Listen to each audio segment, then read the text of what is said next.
my continuing effort to bring you all of the sibling battles, I'm going to tell you about a story today. I will be representing a person that is a child, an adult child, of a parent that is suffering the onset of dementia. So my mandate is to assist this adult child to become the guardian of the parent. Well, as in many things in the law, there are complicating factors. So I'm going to represent one of three children that wants to be the petitioner and be the guardian for their parent. The parent has the onset of dementia and lives in a two-family home with one of the siblings of my client. That sibling is a 50% owner of the home, along with the parent. And it seems that, as related to me or my client, that other sibling isn't really assisting the parent and hasn't been helping. So the person resides with some animals, let's say a dog and a cat, right? Who's been feeding the dog and cat? Well, my parent was able to and now isn't. At one point, the third sibling was residing in the home with the parent, moved out about a month ago. It looks like two of the three children are hands off. My circumstance and my facts are that I have an out of position child. My client, I'm calling this person a child, and in fact, by position is the child, but is certainly an adult person, right? So don't get confused. My adult person child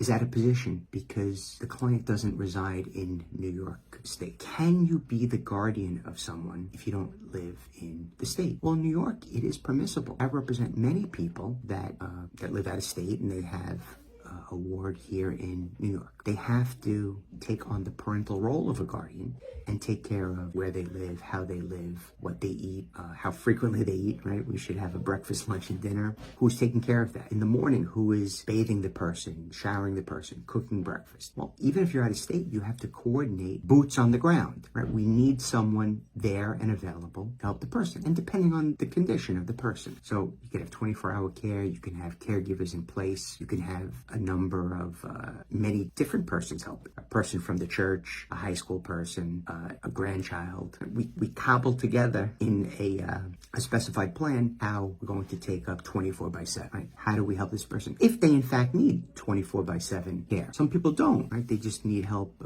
maybe food shopping, or they need help around the meals. But then, sitting on the couch, watching TV, going to and from the bathroom, all of that they're able to take care of. Right? And there's a range of different abilities and circumstances. So that's a potential deficiency, a weakness in the case. I have the out-of-state, but most involved adult child person of the alleged incapacitated person. So when I file, we're going to have to come up with a plan for not just to demonstrate that the parent has an incapacity, how we can take on this parental role and actually solve the problems of the person. So if you want to go through this with me, reach out. If you need assistance, reach out. If you have a question, reach out.